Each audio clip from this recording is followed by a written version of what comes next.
The first 3 weeks of the eruption here in Hawaii, crazy things would happen in the middle of the night. A new fissure would open up and it would threaten a new neighborhood. Thousands of people are evacuated from their homes. I started the Hawaii Tracker Facebook group to help people understand what's going on and get their questions answered. Hey, how's it going? We're live. This is Fissure 20. We had hundreds of people all throughout the neighborhoods sending in videos, articles, and images. We spend a lot of time making sure the accurate information gets out. This is live. Still lava moving. They weren't just sharing a story, they were helping their neighbor. If a family was being evacuated, my group would just jump in and help out. So it was huge. They were watching out for each other.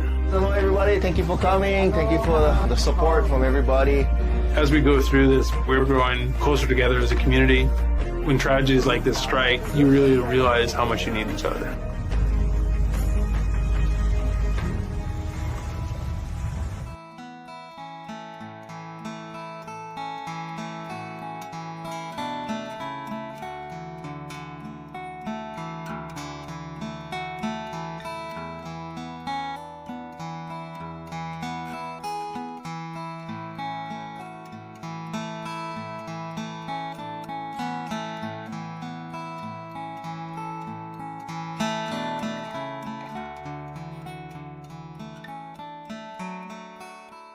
We are the Hawaiian Volcano Education and Resilience Institute, HVERI for short. A lot of people know us from the 2018 eruption of Kīlauea in the Lower East Rift Zone.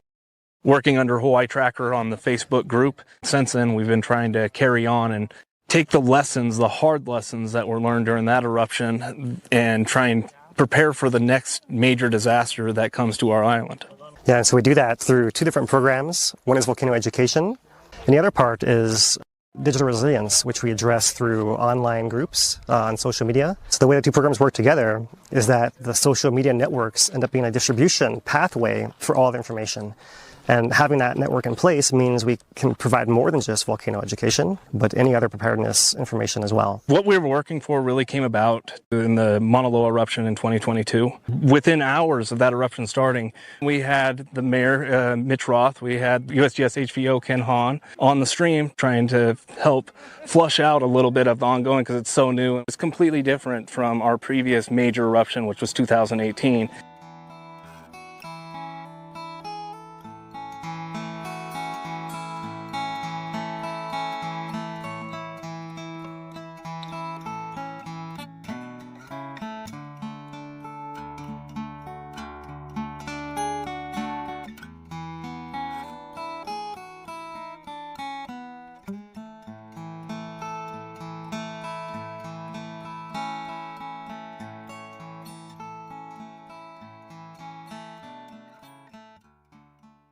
One of the things that Talmadge and I were talking about was how do we deal with social media? And it was something we needed to figure out and get right.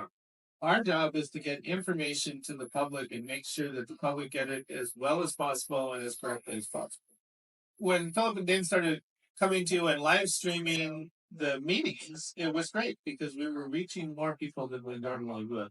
So when the eruption actually happened, we had this relationship. The interviews we did during the eruption, the most fun ones were the ones with Philip and Dave because they were more relaxed, and we knew we were getting to the local community, and people were asking questions. So those were the best. I think I just want to really give a shout out to those guys and how we worked as a team on this eruption. It really worked out well, and we got to a lot of people we wouldn't have normally gotten.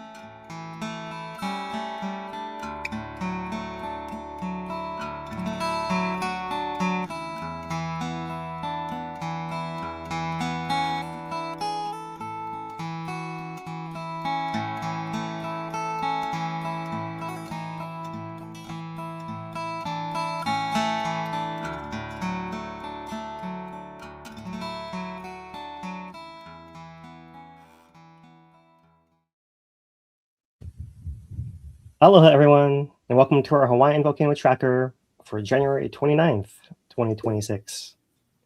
Kīlauea has just had its 41st episode. I'll argue it's its most impactful one thus far to the community, given the large amount of Tephra fallout that we've had. And so that'll be the main topic of our discussion tonight. How have you been, Dane? How's your last week been? Busy weekend for sure. It was already busy, and Saturday got a whole lot busier with that double fountain, 1,600 feet or whatever it came out to be, and the Tephra fallout from it and all of the impacts, as well as what we were doing down in Ocean View with Civil Defense and USGS for our prep fair that we helped put on. Timing just happened to coincide with the whole episode 41, but it was an exciting week, and yeah, now we get to go back and review a little bit. Yeah, interesting little side note there. Give you guys a little preview of like all the various factors at play here. We were in Ocean View, and the Tephra closed the highway, so we're stuck in Ocean View with Civil Defense.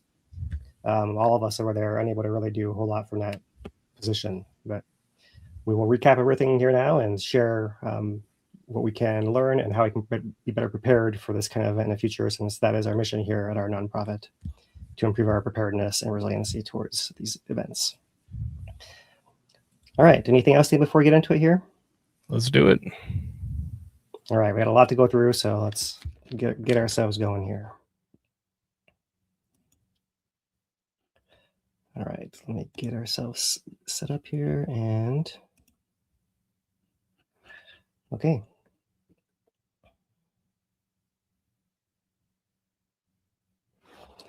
Aloha, everyone. This is our Hawaiian Volcano summary for January 29th, 2026. Kīlauea's 13-month summit eruption produced its 41st episode this past Saturday, January 24th. It's most impactful on residents due to the combination of the highest fountains of lava measured thus far at 1,575 feet or 480 meters from both the north and south vents, combined with unfavorable wind conditions that brought a lot of tephra into viewing areas in a national park, causing the national park and nearby highway to close, as well as into nearby residential areas and all the way as far as Hilo. So let's summarize some of that. You guys are seeing the KW camera here with the time lapse of the 8-hour fountain of lava from both vents that flooded about 85% of the area of Halemaʻumaʻu crater floor here. So there's the wide view. Let's switch you guys to the V1 camera. And here you can see the precursory overflows that were going from early in the morning on Saturday morning before the main fountains shot up. And in this camera, which is near the Uekahuna overlook, you can see lots of rocks falling from the sky. That's the Tephra fallout we're discussing here. All this peppery looking texture here in the background of the view here. So turning to our V3 camera, this one is showing the north vent on the right and the south vent on the left. So here you can clearly see overflows from both vents. The north vent went first, and fountains from both vents with continuing movement and incandescence on the crater floor following the end of the episode. From the V2 camera, we have a broader field of view. So here we see the first overflows, the high fountains with lots of tephra and Pele's hair in the air. And also we may see at the very end the first recorded jetting event of this long eruption now, or during the last 30 seconds of this eruption from episode 41, from the south vent, we had this bright pillar of magma-poor, gas-rich lava that very briefly shot, perhaps matching or in excess of the highest fountain peaks. To round out our summit impacts here, here's a B1 camera from the far side of the crater showing the large flood of lava that filled the crater and covered the crater floor, as well as a new area that looks more golden with a fallout of Pele's hairs that occurred from the high fountains. Okay, as I've said, this is all happening within Hawaii Volcanoes National Park. All the lava is contained within Halemaʻumaʻu crater, away from the viewing areas below them.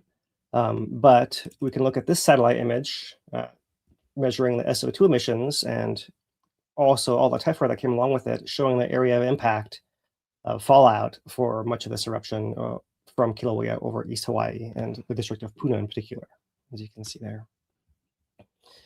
USGS has a series of photographs showing the impact at the national park, at the overlook, at the volcano house, at residences and infrastructure in Volcano Village.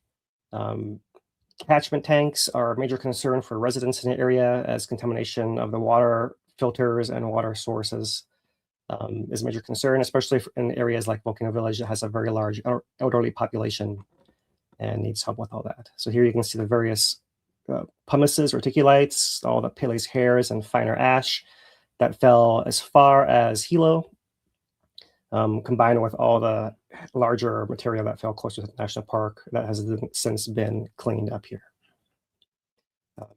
As we mentioned, these are the highest fountains of the entire eruption thus far, exceeding the previous maximum.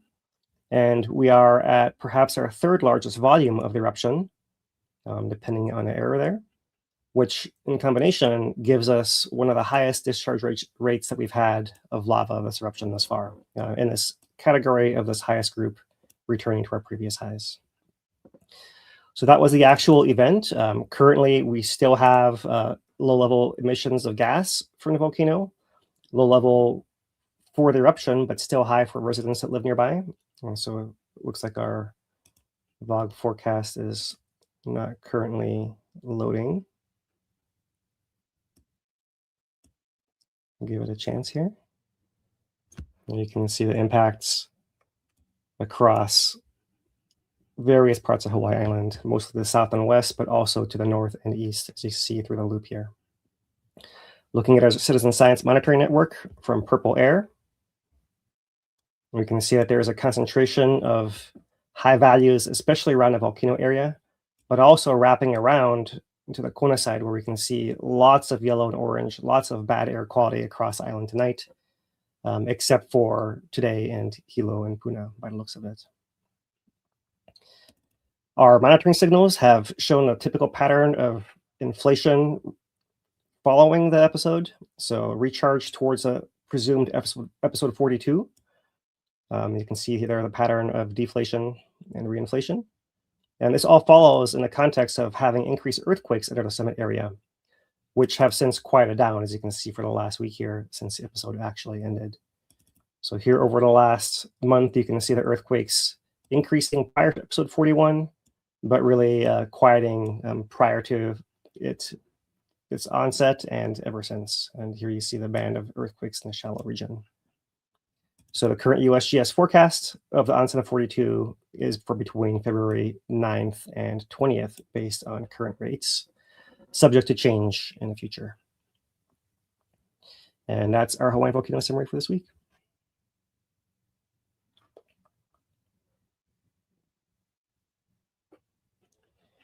Okay, so we'll move to our volcanic hazard summary, which is a big topic for us here tonight. And I'll start off just by showing the actual wide view of the gas plume. So this is the KP camera on the side of Mauna Loa looking south of Kīlauea. And you see the glow of the overflows there to start. And here comes a big pulse. There's a lot of other clouds in the way, but you can see that big column that rises in the background there through the closer clouds. Let's see if I can catch a couple of frames here to show you guys how that looks. There you see a little hint of it there, just peeking between these two layers of clouds. That big outpouring is just starting to rise right there. And there's a few other ones. Hard to pick it out through there. See a little bit of it peeking through here, rising upwards like that. There again. Not the greatest visibility here, but there's a couple frames where you really see it well, like right there. You can see that tall plume there in the background, catching the high sun with all that turbulence visible on its edge. There it is again. So not the greatest views, but there you clearly can see it. And that might be the best one we have right there. The sun shining in it. So that, and you can see the gas continues, not quite as big a plume, just a gas without all the particulates in a day's sense here. Turning to the K2 camera, I'll show you guys a view of the eruption itself. Here's the day before. People were coming to the overlook here at Uakahuna before the fountain starts. See lots of fallout. The place empties out because the park actually gets closed. then people come back and they get to see the action again. So let me show you one more time. Let's try to zoom it in if it allows me here. Let's see all the people milling about, the fountains, everything when it leaves. And then they come back as the fountain's ending. And you can see all the gas there in the time since. So that's the eruption view. And let's see, do I have the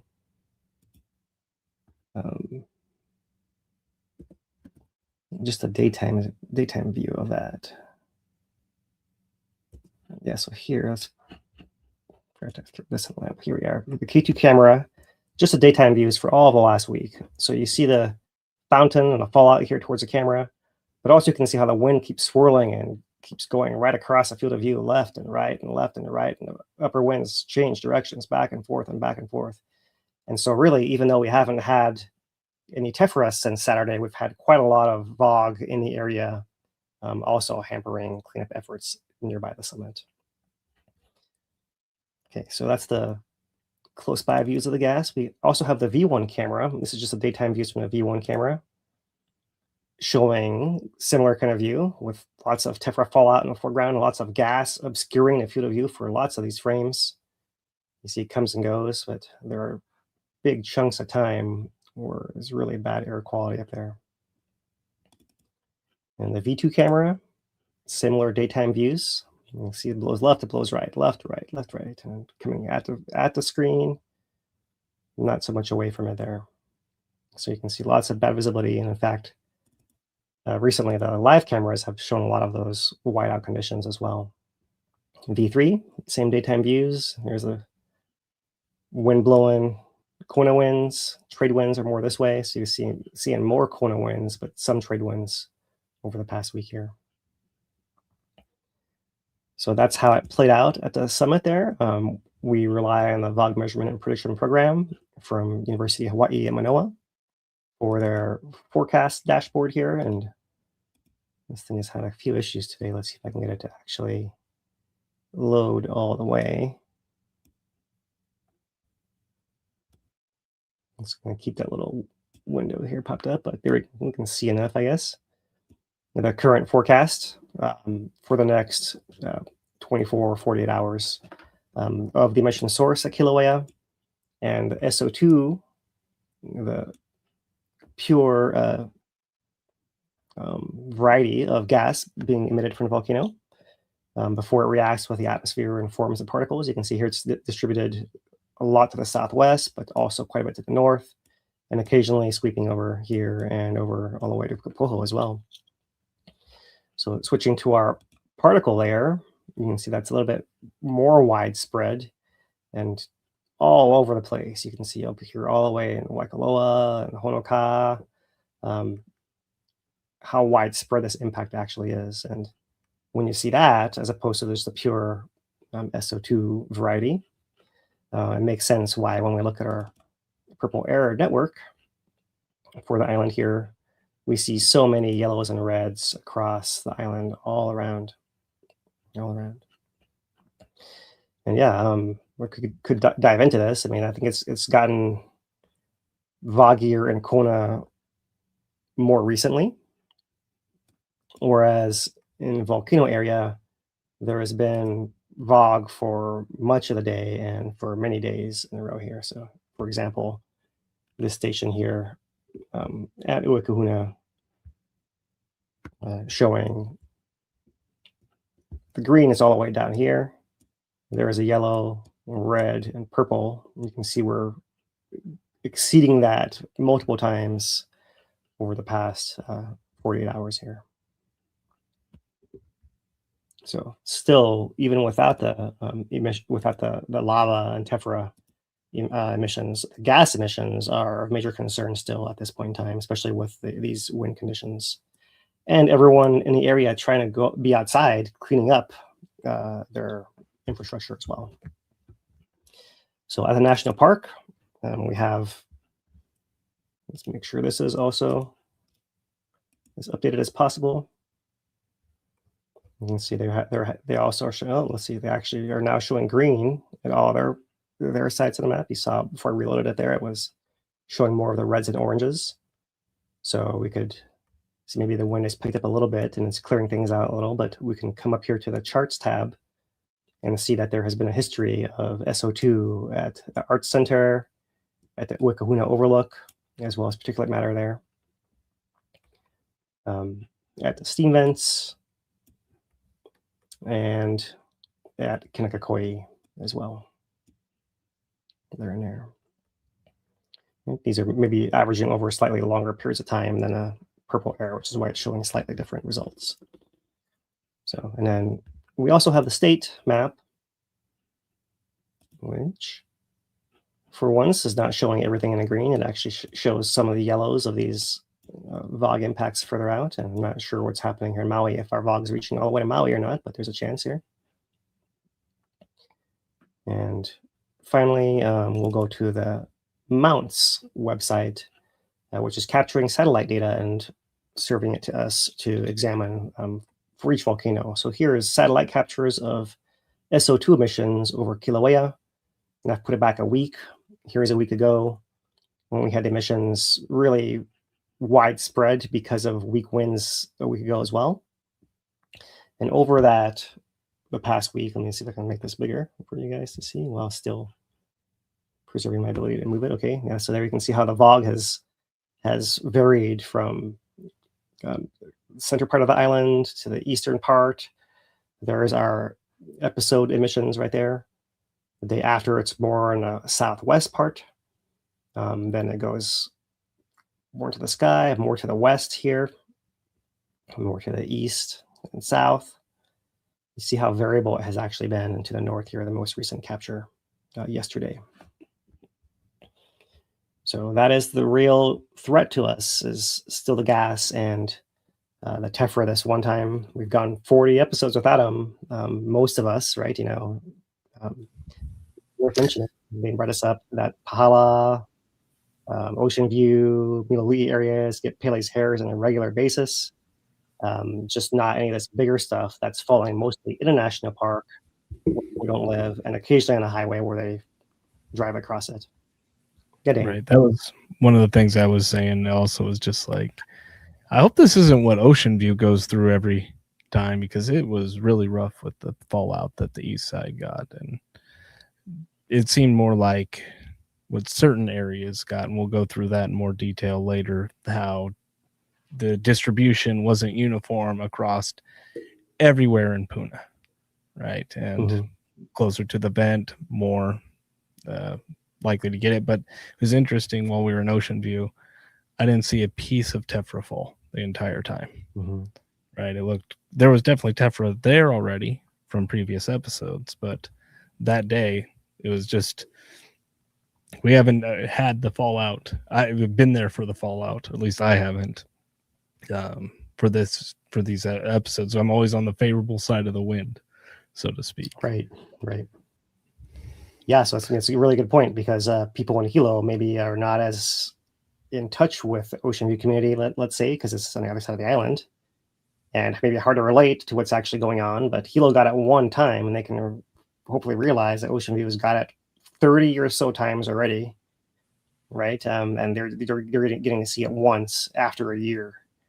Right. So hopefully that sends some help or some thoughts or some love over to Ocean View, because for a long time we've been talking about how the impacts are just kind of swept under the rug there, which is partly why we mention it every single week here, that there is impact to Ocean View and to Pahala and to Naʻalehu and those areas, even if it's normal for that to be the case with the eruption ongoing.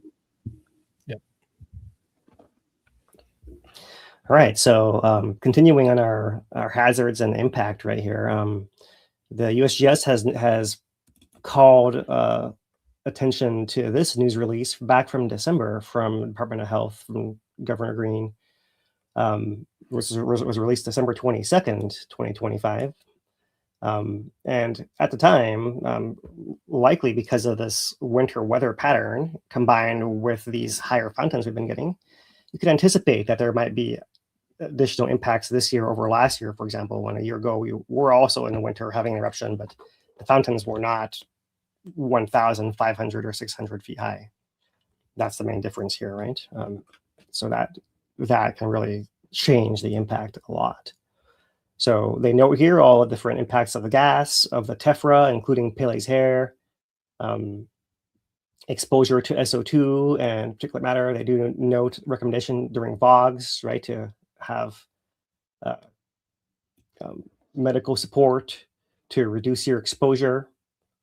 And if you're vulnerable, to take extra attention, right? And these are the populations who will be vulnerable, will be children, elderly, pregnant, people who work, exercise outdoors, or pre-existing respiratory conditions. So their guidance for short-term cleanup is to use a well-fitting N95 or equivalent mask to help protect against ash during cleanup, as well as heavy-duty gloves, long clothing, for example, long sleeve-length pants, shoes, and eye protection. Masks are designed to filter particles and do not provide protection against the gases, such as SO2. This is why the VOG is an issue, because even with the N95, you can still breathe a VOG if you're out trying to clean ash.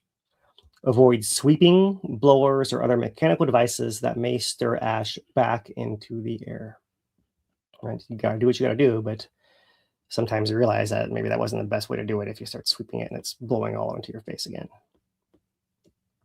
So it's worth looking this up. There's lots of links here from all different sources from the Department of Health here. And this is linked to in every USGS update. So you can go and find this if you are looking for more information like this.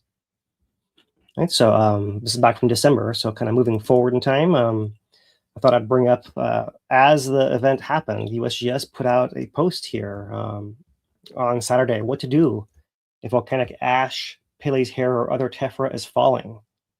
Stay calm. Panicking won't help. Stay indoors. Close doors and windows. If you're outside, seek shelter, like a car or building. Use an N95 mask to protect your lungs. Heed guidance from Civil Defense and National Park. Here's one I hadn't seen before, but it makes sense. Do not wear contact lenses, as these will result in corneal abrasion if you get that dust in your eye, between your lens and your cornea. Not good. If there is ash, Pele's hair, or tephra in your water, let it settle and then use the clear water. If there's lots of ash, Pele's hair, or other tephra in water supply, do not use a dishwasher or washing machine. I hadn't seen that one before either, right? But I suppose if it's really fine, it's going to get in there and not actually clean your stuff. Water contaminated by ash, Pele's hair, or other tephra will usually make drinking water unpalatable before it presents a health risk. So don't have to worry about it poisoning you. It might start tasting bad before that, before it actually gets to that point. You're not going to want to drink it. I've seen enough catchment tanks in Puna and around that I don't want to drink that water anyways. Right. Yeah. So certainly, yeah, all normal catchment caveats apply, but that as well. And you may eat vegetables from your garden, but wash them first. You don't want to be eating the glass that's landed on them. Right? And so the International Volcanic Health Hazards Network, the IVHHN, has lots of information, and that's what you can search for to find all these different links here. IVHHN. It's right there. Right, and so good point here, the lava is staying in a confined area, but the effects are very widespread. That's really the lesson of this episode right here. And Pele had to try to toss some stuff into the stands from her stadium floor down there, and now we're all a little bit more immersed in the stuff. Okay, so here's a quick video from the national park of what they were doing to clean up. And so here showing their equipment. You guys, it's really loud in my ear. So the equipment brushing off the tephra from the road here onto the side. You see it piling up here on this walkway. This is by the steam vents area right here. Yeah, so the park has that equipment to clean up, has some know-how, and so here's how they're going about doing it. Here you can see the park are wearing protective gear, but they're actually, in this case, it looks like they're using a leaf blower, perhaps. Maybe they are blowing it away, but or maybe they're sucking it up. I can't really tell right there so much. That looks like a leaf blower to me. Then Looks like it's probably blowing just it, yeah. put it in piles and then, or push it off somewhere, whatever's easiest. That's a lot of Right. area to have to do. It's a lot of area, yeah, for sure, yeah. And also noteworthy is that the whole area surrounding the overlook is already made of tephra. So you can just blow it off of there. It's not like it's getting anything else Right. contaminated. It's just natural. You just got to get rid of it. And if it's that, I'm thinking about that wall all the way around. If that wall wasn't there, you could sweep it right off the. But, right. It would just wash right out, right? Yeah. Someday. Yeah, so maybe you have to blow it sometimes, but maybe not advised. Here is Volcano House Hotel, a little concrete pad with reticulite class that fell there. Mostly of glass with sharp edges that can cut skin and cause splinters. Here is a structure in a national park, one of the office buildings there. And you can see there's stuff on the roof and all over the driveway and the lawn, all through here. Picnic bench gives you a little bit of an idea of the density of this stuff. You can't always see it that thick in the grass, except for the big pieces, but there's little stuff everywhere.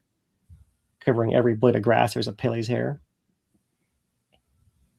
Here's an intersection of 7th Street and Ruby in Mauna Loa Estates in the volcano area. And you can see here this is a paved road, and you're seeing looks like a gravel road because of all the tephra that's landed on top. It's been crushed up by vehicles driving back and forth across it right through here. So lots of other views like that in Volcano Village as well. I'll share with you as well. Here is a catchment tank at, where is this? Ohia Estates, about 5 miles east of the vents. And you can see the reticulite and all the other tephra collecting on the cover of the catchment tank.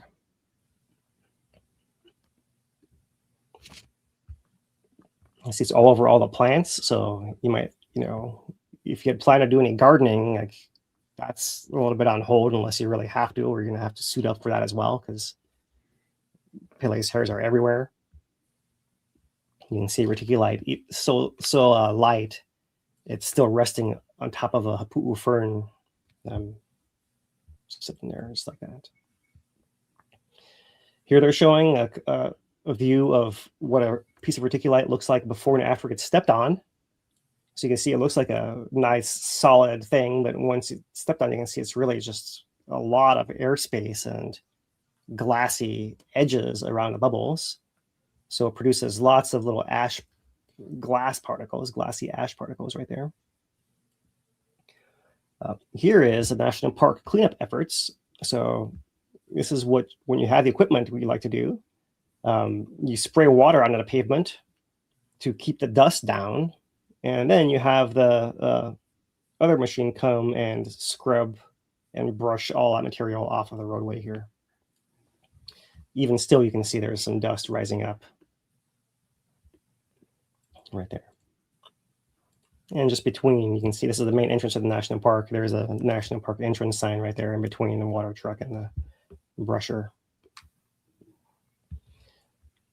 Another road in Volcano, and similarly, they're trying to just wash off the road. This is the truck that has a sprayer that sprays water down onto the road and then washes the dirt off the side. So that's a technique that's been used here in the village.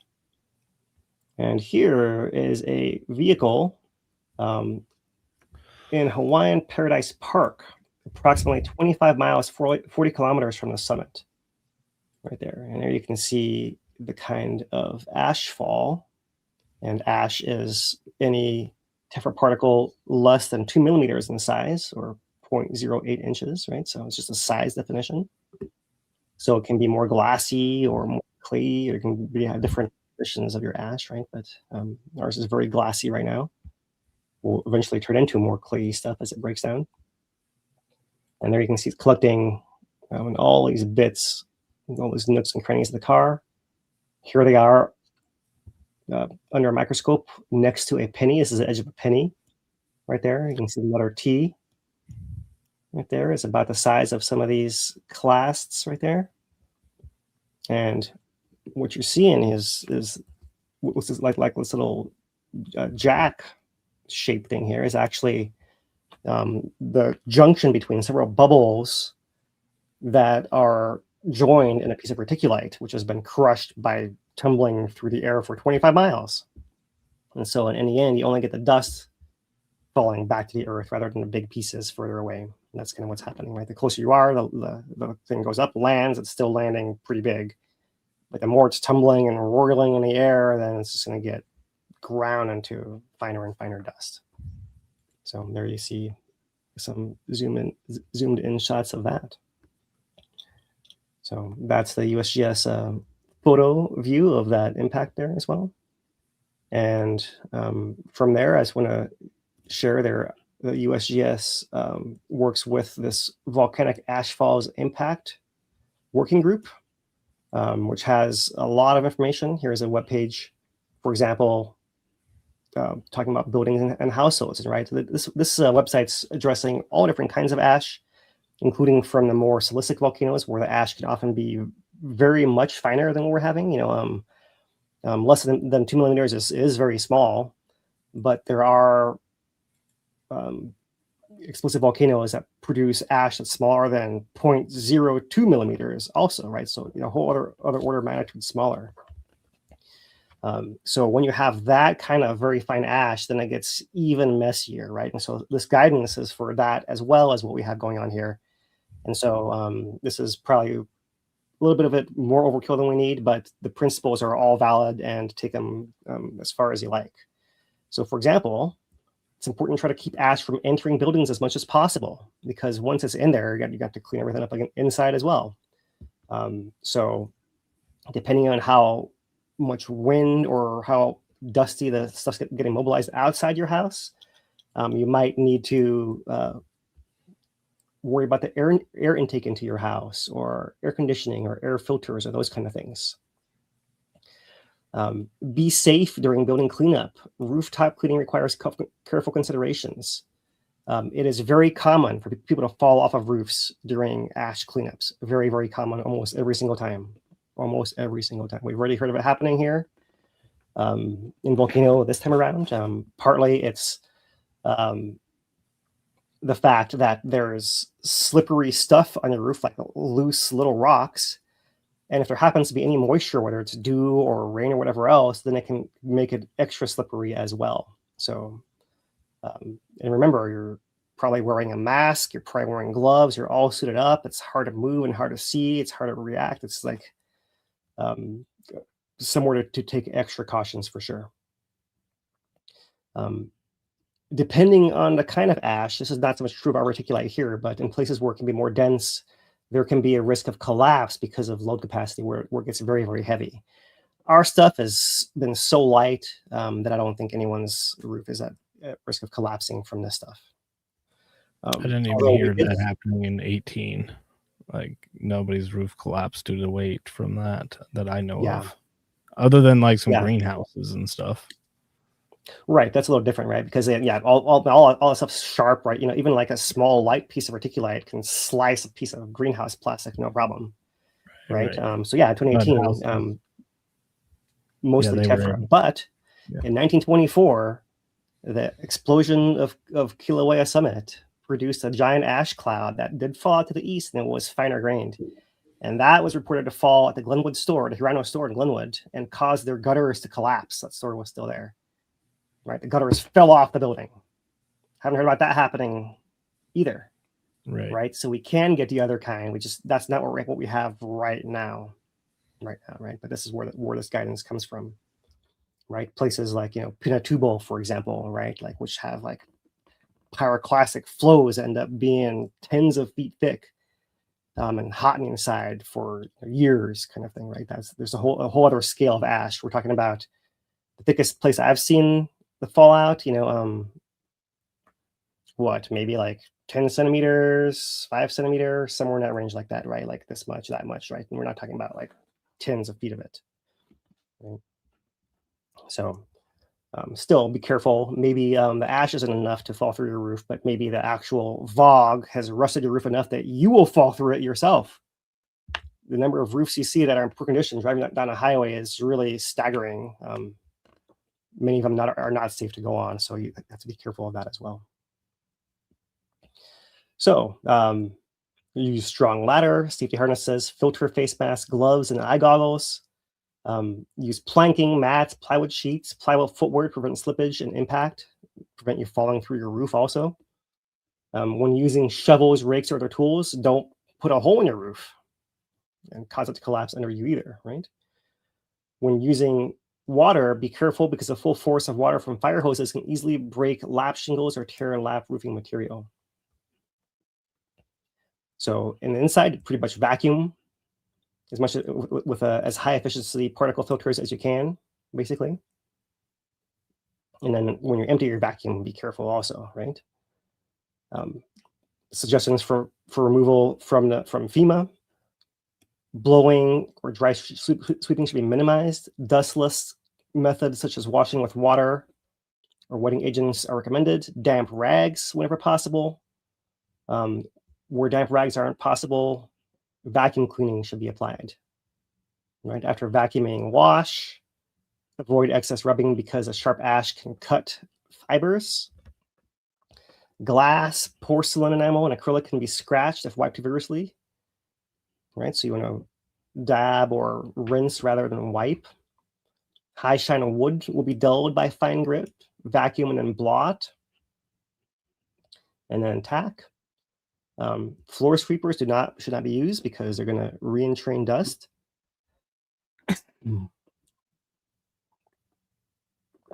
Any clothing, fabrics, anything, rinse in water, wash carefully, anything that's outside. Extra detergent on soiled clothing, small loads with lots of water, and don't mix heavily soiled with lightly soiled things. What do you want to say, Dane? Oh no, I was just hopping in there for a second, but yeah, that, and also just getting it off yourself. I heard a whole bunch of talk about how to get it off yourself if you do get it. You know, it can happen. And I always just found just washing it off just with water was the easiest way. Just running water and don't, grind it into yourself, but just let the water do the work and find the closest shower, waterfall, or what have you, rainstorm. That's what they have. Yeah, for sure. Yeah, I remember when I was at the park, and I forget which episode, back in 15 or something like that, when I got caught under Pele's hair, I had to take my shirt off and just drive without my shirt on because it was just way too itchy, too much grit and everywhere, right? And I guess I was lucky to have the option to do that. So yeah, definitely get in your clothing. Stove fans and vents should be cleaned thoroughly. Clean refrigerator air intakes, any surface that blows and recirculates ash. And that's the building section, for example. But this, this website has other for agriculture, for equipment, for all these other topics as well. So you can look for this as well. The Volcanic Ash Falls Impacts Working Group. Right there. Let's make that bigger so everyone can see it. All right. The USGS has also put out some guidance on this recently. Volcano Watch article just last week talking about the fallout of Pele's hair. So here they note, much of the general guidance about volcanic ash exposure and cleanup can be applied to Pele's hair, even though the two are not exactly the same. Ash is defined as particles smaller than 2 millimeters in diameter. And while Pele's hair is usually thicker and longer, it's likely that ash-sized particles are also falling with Pele's hair. And fragile Pele's hair can also break into ash-sized pieces. Pele's hair doesn't wash off of grassy areas as easily as ash and can impact grazing animals, but there are no studies of these impacts. So if you're concerned, consider supplementing your animal's feed or relocating them to an area where Pele's hairs did not fall. Yeah, good luck with that, right? We in the past have lawn mowed one area, then your animals maybe can go there a little more easily, and lawn mow the other area. We might need to accelerate the process a little bit there, since there are not very many barns, for example, for animals to winter in here, in Hawaii. It's not something we have. Pele's hair could be beneficial to pasture growth in the long term. So before this recent episode, less than 1 millimeter, fraction of an inch fell in nearby communities, an amount that usually does not require any action, right? So limiting exposure is the best way. Rainfall and wind will eventually remove Pele's hairs, or plants will bind it into the soil. Small amounts are handled by most general filtration systems. Otherwise, if there's too much of it, that's what can really clog things up. That's when you need to worry about disconnecting your downpipe from your gutter system until you can actually either rinse your roof off or let some natural rainfall wash your roof off before reconnecting it, right? The issue is, if you're using all this water to wash everything off and your downspot's not connected, you're going to run out of water. So you have to worry about that a little bit as well, especially, up here. That's something we've heard about, concerns of volcano area, people being concerned about what to do with their water now that they're, this week's been very dry, for example, but no more water is falling in the tank. If you disconnect it, then how do you plan for that in the months moving forward? So that's the volcano watch. There's a lot more stuff here. Here's from the in the USGS update, they are citing this document as well. FAQ, I believe this is from the IVHHN. So I won't read through all of this, right? But I'll put it on the screen here in case anyone wants to pause and read any of this as well, or find the IVHHN site as well. So we know what Pele's hair is. We know that it's sharp and can poke or get stuck in your skin. The glass is not poisonous, but can be physically hazardous if swallowed or inhaled because it can irritate your nose and throat. But most strands are too large to be breathed in deeply. This is interesting. They say that particles in the air only enter the lungs if they're less than 10 micrometers in diameter, or about 1/8 of the width of a human hair. The analyses of Pele's hair from an ongoing Kīlauea eruption show that most hairs are larger than this, although some hairs can still be small enough to be inhaled. So most of them, and not worry about every single piece of glass out there, it's just the finer stuff, really, right? It's not believed to cause any respiratory or other disease, but research is still ongoing. People may be concerned that Pele's hairs could cut, lacerate, or abrade the lungs because it's made from glass and is sharp. But this does not happen because any strands that are small enough to be inhaled will float in the airstream and gently deposit. So that's good to know. Something else I had not read before. People with existing respiratory diseases like asthma may find their symptoms are worse when you're exposed to these particles. So take precautions. Is it harmful if swallowed? Yeah, don't eat it, right? But glass shards may cut or be a choking hazard. Keep children away from Pele's hairs. We've read things about people's dogs here in Volcano Village just going out, just chomping it all up, and what you can do about that. But not great either. You have to let your animals out, and they start doing that. So protection, limited exposure. Will it make my water dangerous to drink?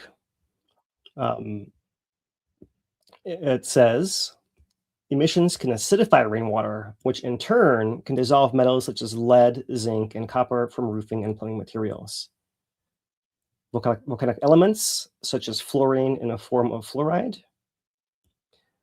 may also get into rain catchment tanks close to the eruption. And they note here that even if the levels are high, EPA guidelines are based on exposure over many years. And what Dane said earlier, note the Department of Health advises no one to use catchment in the first place. But everyone still has to, and we do. That's one of the things we've got to live with out here. Like, there's no other way to get water, right? I'm telling you, don't use catchment. There's no other water service apart from going and hauling it yourself every single day or a few days, which is not feasible, right? So everyone uses catchment.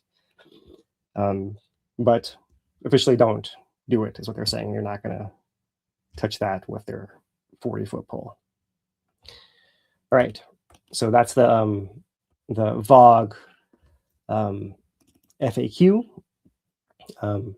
They also have pages on water catchment systems, guidelines for catchment systems from the university, since the state won't talk about it, right? And et cetera, et cetera. So you can look up the IVHHN catchment systems as well if you want more information on that.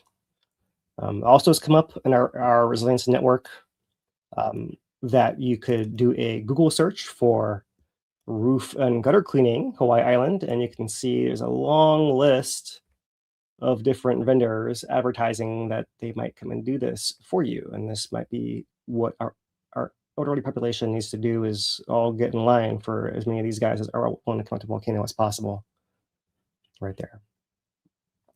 Now, this is not a situation unique to Hawaii. I just wanted to note here, it happens in Iceland, it happens in Africa. In Iceland, they actually call this witch's hair, not Pele's hair. That was news to me as well. But there it is, how to deal with witch's hair, and it's pretty similar, right? Don't touch it with your bare hands. It can scratch your car, your furniture, your glass, clear it from surfaces, blow or rinse it away, etc. It's all the same stuff, right? So just to show you, it's not just here, and this is one example of that. But I also found this paper from about 10 years ago from New Zealand, Geological Sciences here, that documents Tephra fall cleanup in urban environments all over the world. And there's a lot of information through all of here. They kind of categorize the volumes and thicknesses and all of that. Let me see what I can pull out to share with you guys here. One of the things that it notes is that the challenges can be that it can be repetitive. You can have more than one pulse of ashfall coming out, right? It can affect a very wide area. The area affected can change from episode to episode, depending on the wind conditions, the amount of material output, the characteristics like the grain size of the material being outputted, all those things, right? Sometimes it can be many years of cleanup due to ongoing eruptions or remobilizations of deposits. Right? So, and when you're in an urban environment, which is not where we are here in Hawaii Island, we're very rural and our natural environment is volcanic. But let's say you were in a city, then you can't just leave this stuff anywhere. You have to bag it up and remove it and take it somewhere and put it somewhere else, right? So a lot of this is to try to encourage communities to plan ahead of time, because if you haven't thought about where you're going to put this stuff or how you're going to manage it ahead of time, there's really not a whole lot of time to mobilize after it's actually happened. And the clock starts ticking immediately, right? So they note planning, removal, collection, disposal as being the major steps there. The idea being to hasten restoration of all social and commercial functions, right? As well as mental health, because when you go out there and keep seeing this stuff day after day, week after week, month after month, you feel like you're being impacted continuously, not just the one time, right? So that's does affect your mental health as well. So they've let me see if I can find there we go, the scroll bar, so I can get past a lot of this and maybe come to some of the graphics that can share some of the insights that come out. But just to show you, like, there's a lot of information about here, and just to show you some places. Let's see, somewhere down here at the bottom, there's a list of places, for example. Right, so yeah, like this, for example, right? Down here we have Tephra accumulation in cubic meters per square kilometer. Now, I just cleaned my roof, and I try to measure how much came off, and I try to do a very rough estimate of calculation of how much we are. I don't know, but my guess is we're somewhere in this 1,000 to 2,000 cubic meters per square kilometer, somewhere in the range right in here, so like in this band right here, right? Right, so you can see that there can be a lot more Tephra that can come up. This is a logarithmic scale, so it's going up by a factor of 10 every inch over, for example, here, right? So we're actually somewhere in the middle or low end of what you get, right? cleanup operation duration in days. In St. Helens, where they had finer ash, even with a very small amount of it, it took them about 3 months to get rid of all this stuff. 3 months with all their equipment, because it kept remobilizing and blowing around, right? And so you can see all the places that studied this in Japan, in Alaska, in Argentina, et cetera, et cetera. So there can be quite a long time of cleanup, depending, right?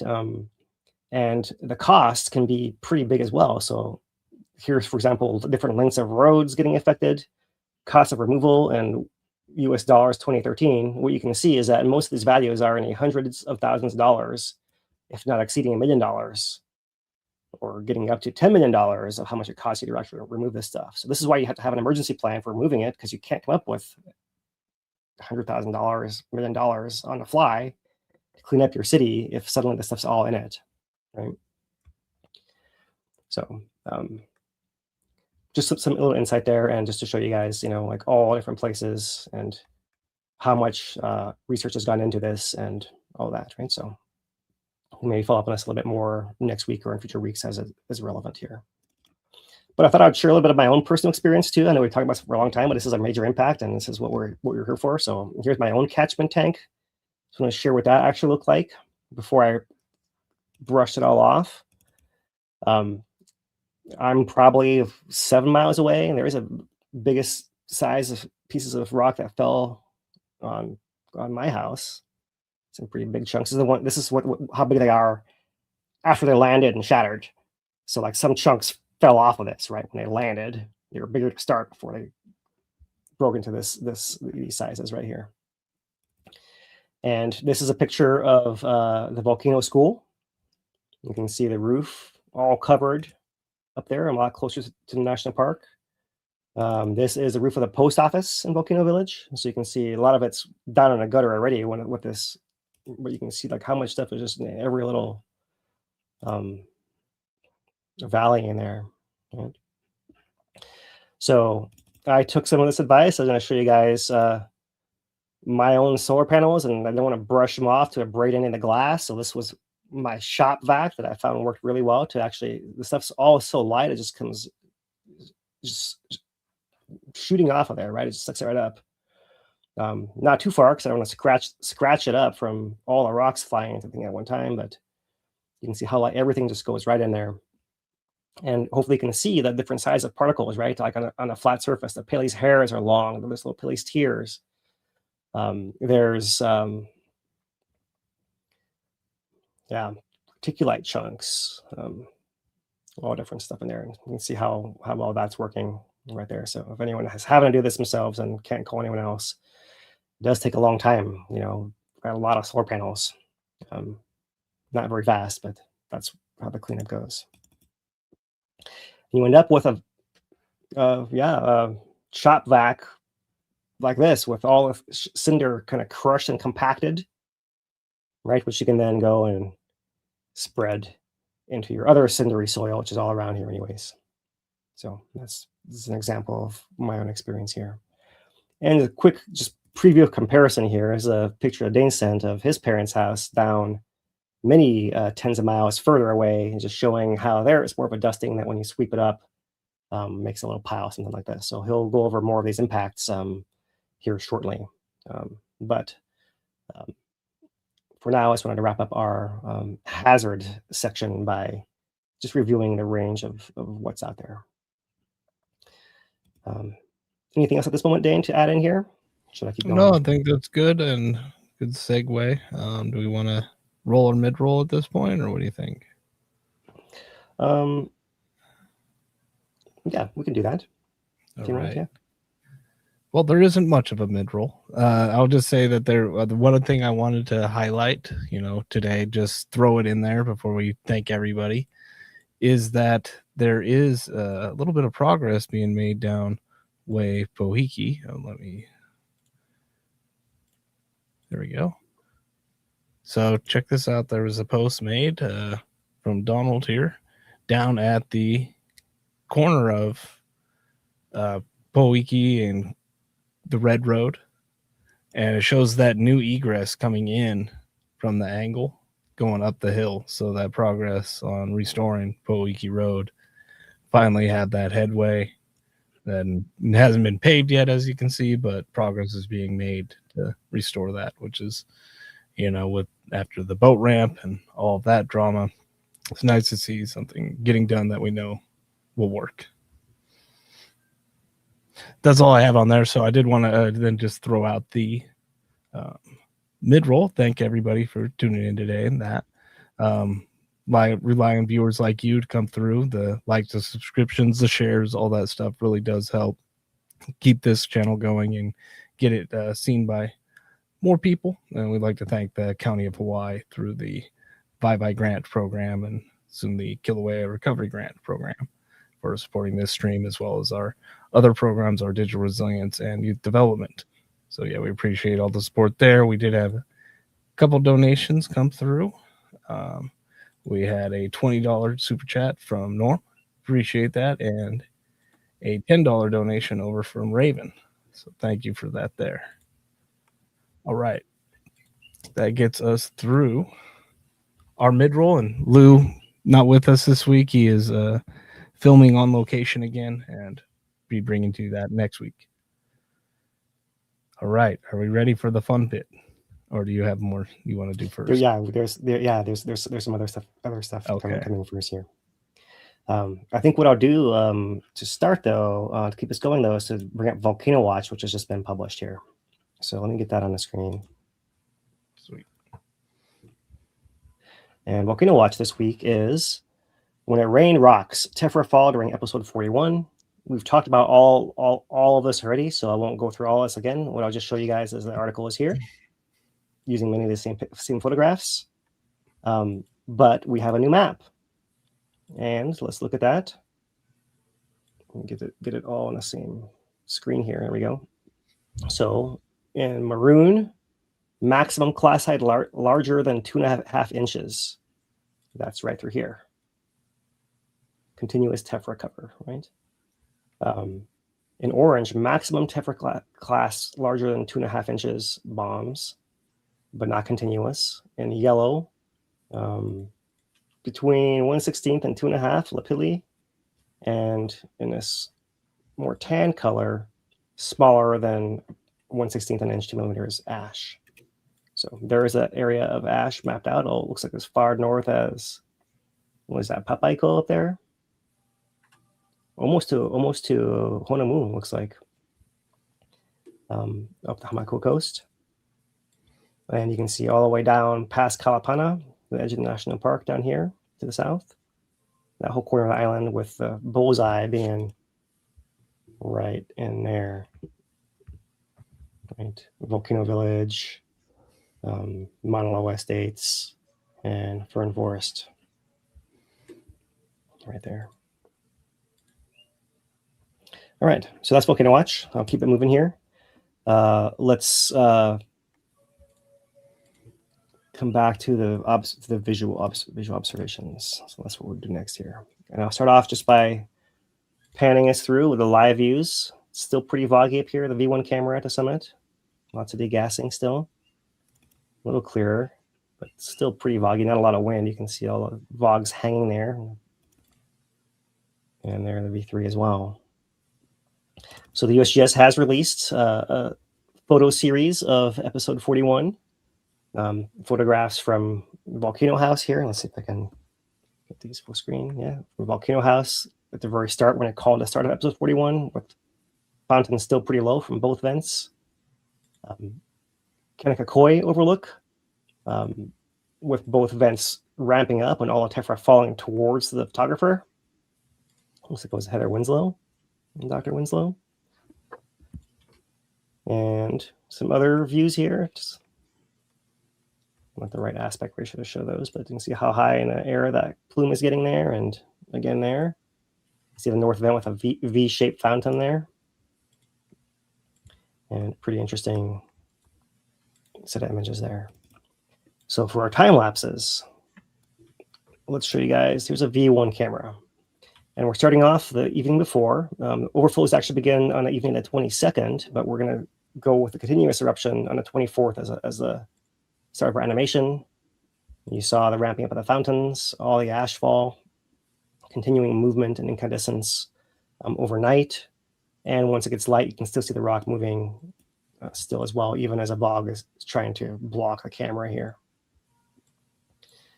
So that's the V1. There's the K2 again, this episode 41 with people not able to see it from the overlook right there in front of it.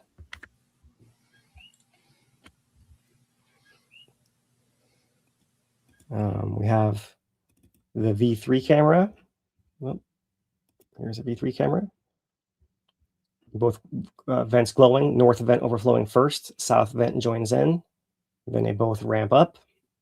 Both fountains are about the same height most of the time at that high, over 1,500 feet high. And here you can see continuing glow and movement of the rock throughout the nighttime and daytime, as we're used to seeing by now as well. From the V2 camera, there is a ramp up. You can see golden clouds there. I think that might be either the sun shining through the fume, or potentially Pele's hairs in the plume as well, getting lit up by the sun. What you can really see there is plumes. The fountains are getting quite high. They get back down again, and then at the very end, let me play this a little slower here. Where did I? Let's see here. Let's play a little. Just realize I got to. Here we go. Let's play this a little slower. From right in here. So we're having high fountains, and then at the very end, we have that really tall jet you might have seen shoot off to the side there. So for comparison, here is the one screenshot I have. Maybe a little bit past the peak, but close at around 12:30. Fountain heights reported close to 1,600 feet, sometime around here. And for comparison, the very end frame jet looks like this. Right now, these jetting events, as they're referred to in the literature, have been documented before at Puʻuʻōʻō. And I'll note it here. This is professional paper or special investigative report 2018 on -5109, which is on Puʻuʻōʻō eruption episodes 21 through 48 right there. Right, so that's what we're looking at. And here you can see there's a whole section on jetting events. We've discussed this before. During the final hours of episodes 42 to 47 of Puʻuʻōʻō, we saw a new type of fountaining behavior in which 1 to 4 brief jetting events occurred within the last 2 hours of the episode. They note there was an instance during episode 38 as well, but really it's 42 through 47, which were the last 5 episodes of the Puʻuʻōʻō high fountain phase.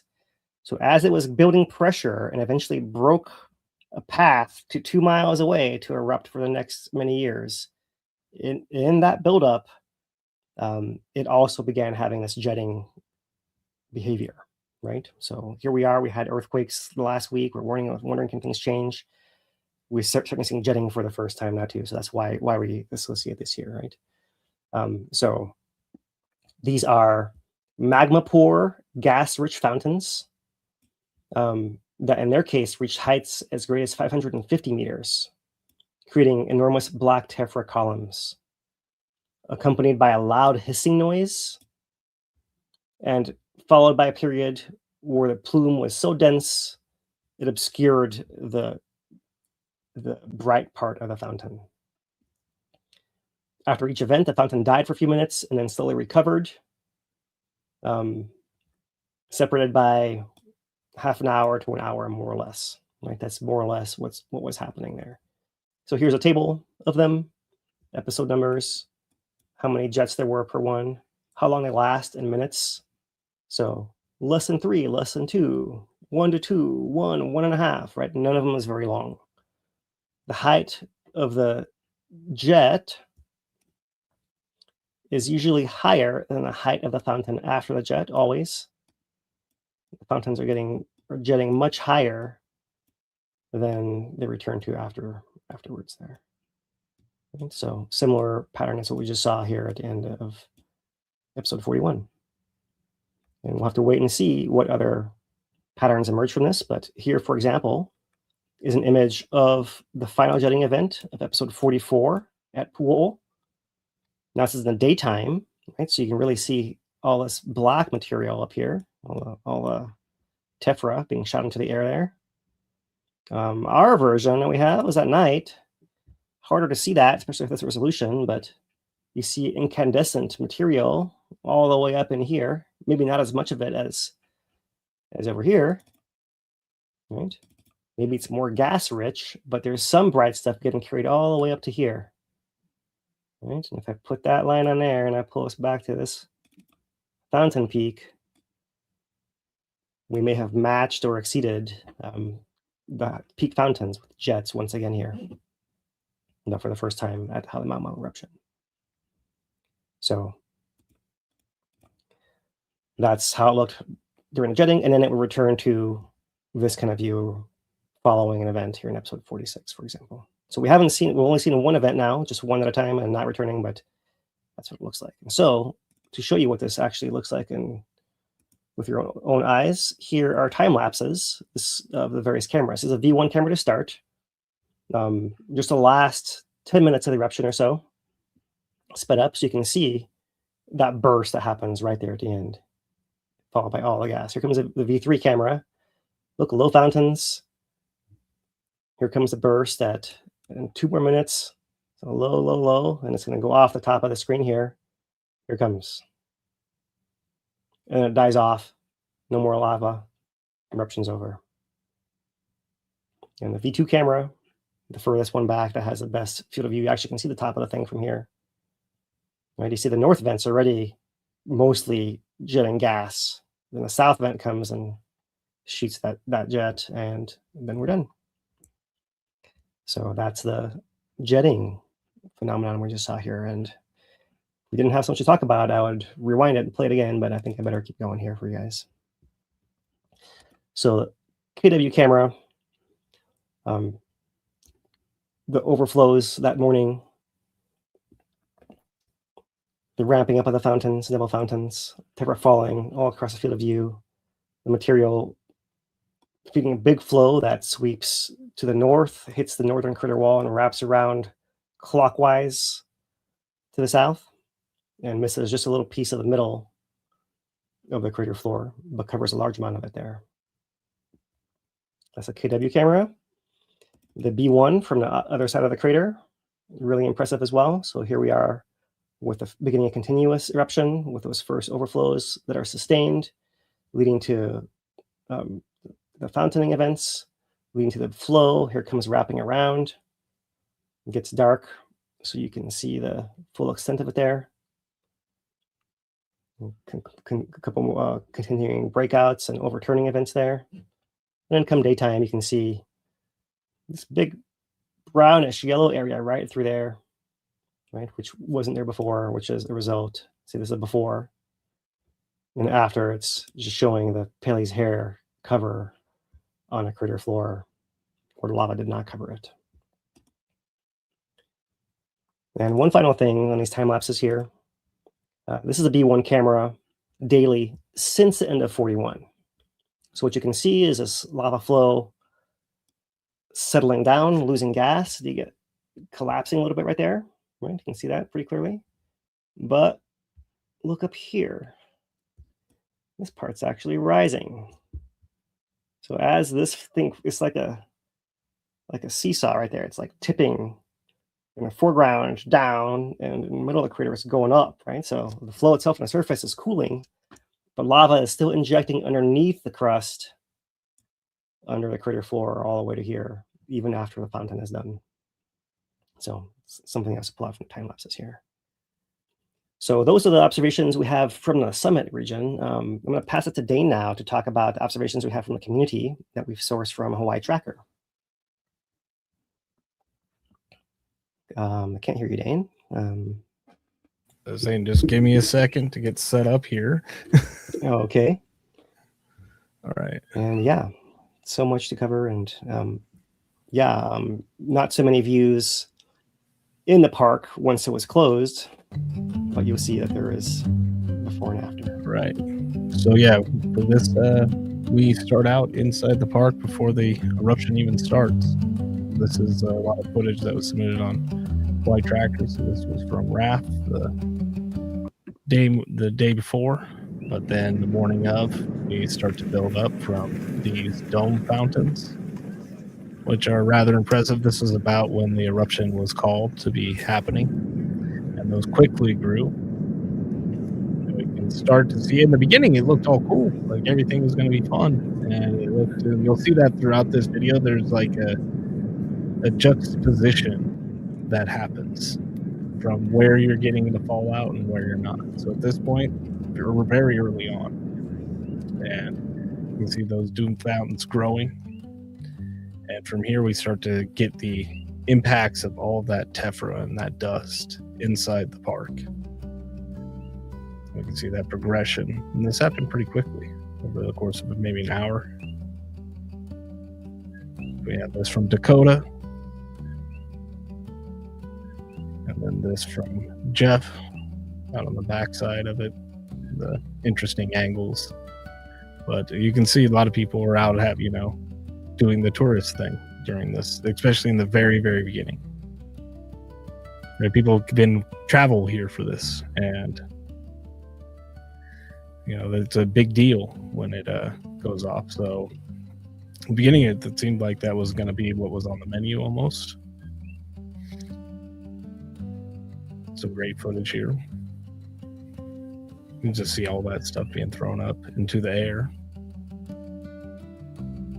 This one's from Jeff. Hey, we got the lava We were fountains out there behind me too. here. This is just getting underway. The dual fountains. It's from the road in Ka'u, Highway 11. No tephra falling out here yet, but I expect that to change rather shortly. We're trying to make your way out to the park. Definitely a bunch of people already trying to get up there. All right, guys.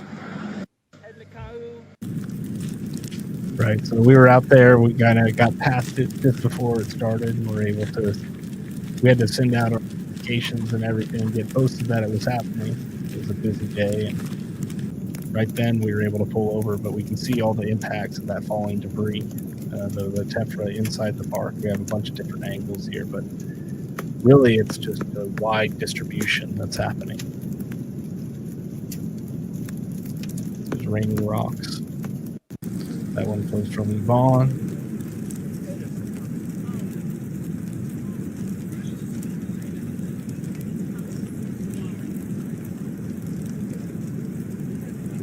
This one's from Kelly. See just all of those rocks raining down. It's like Tephra. Ow.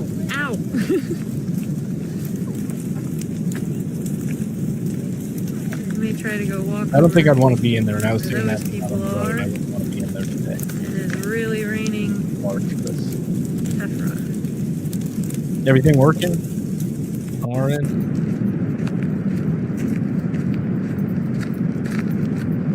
You can see the rocks falling, but you can't see all the Pele's hair, which are all everywhere also. Right.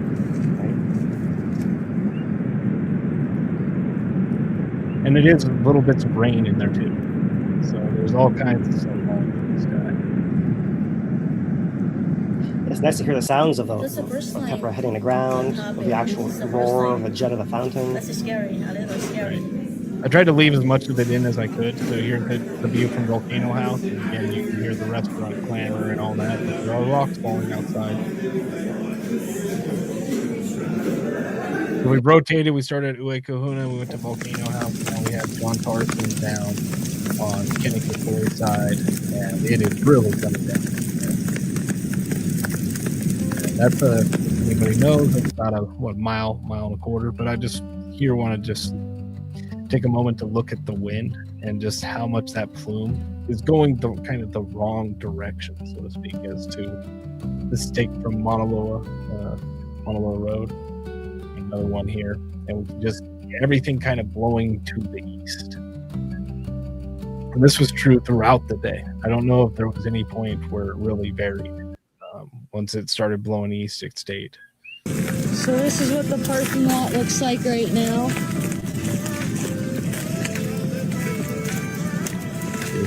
By Kelly over on Hawaii Track. Wow.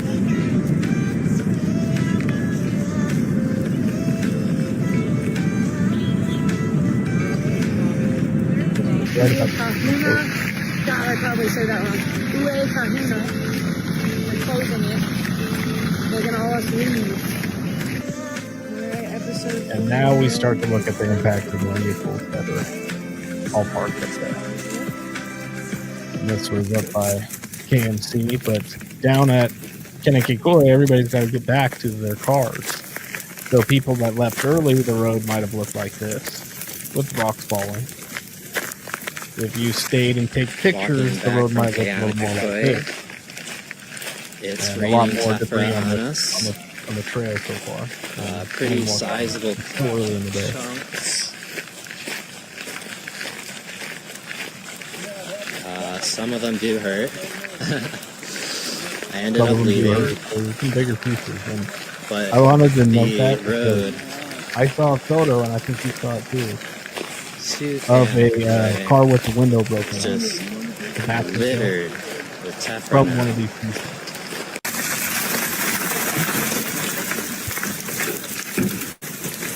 And you can see what it was like with the Devastation Trail parking lot here.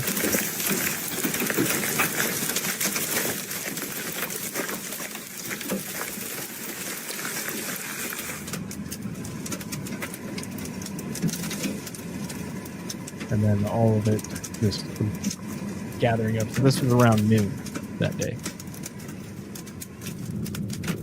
And then they turned out and went down Highway 11 back towards Hilo. And this is where most of the pieces were coming down. You can just see it all gathering on the sides of the road and want to get out of there quickly.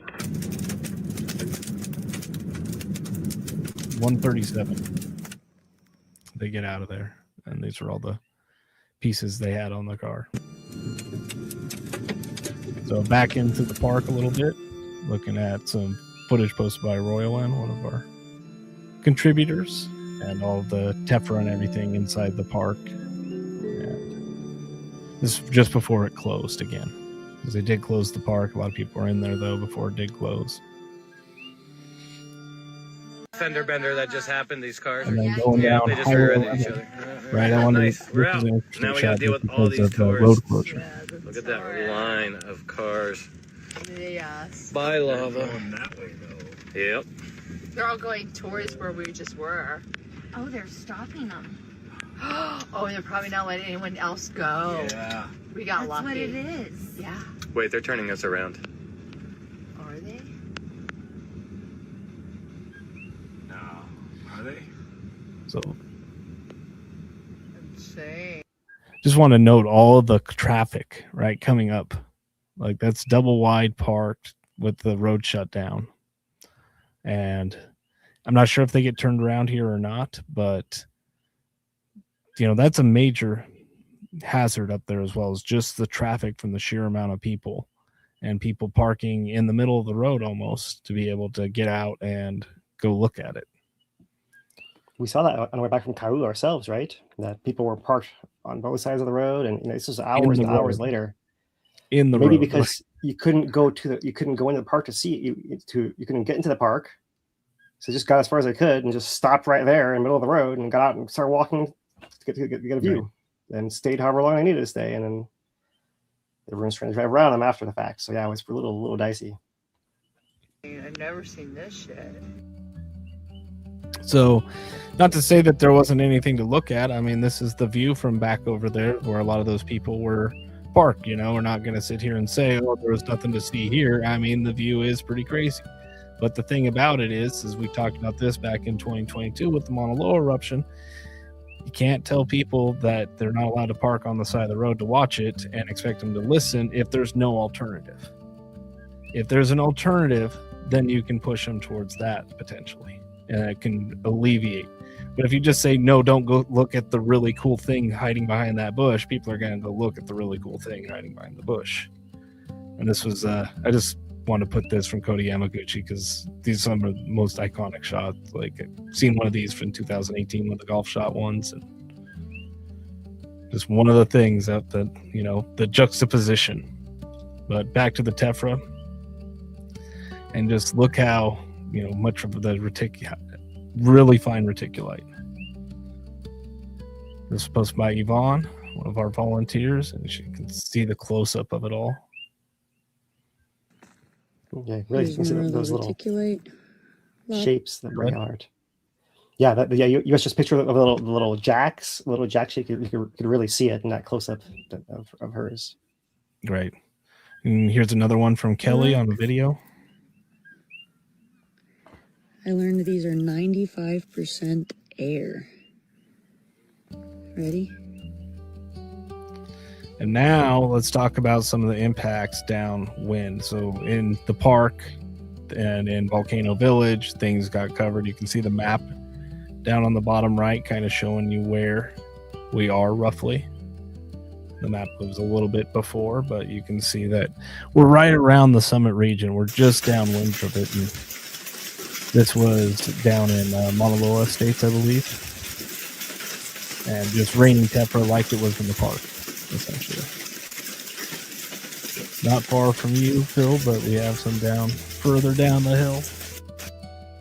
Yeah, that's how it was described to me also, right? Like you looked up, it was coming from very high up. Like it wasn't like you could see a cloud and like the cloud, you could see the edge of it. It was just coming from very far up, and it was as far as you could see. You couldn't see the edge of it. You were just in the middle of it, like it was just coming down. So the Mauna Loa Estates here, you can see that roof. It's a major cleanup there. And a little bit further down, Eden Rock. So still a cleanup, just not as thick, right? And even further down. That was a dramatic drop off right there, right? Like I remember seeing the USGS line on the map of how quickly it drops off. You can see it right there from those last pictures you just showed. And it's going to continue like that. Still lots of stuff. Just so Mountain View. Look at all the Pele's here in the Mountain View, but it's pretty fine. But this is out in Mountain View, this one.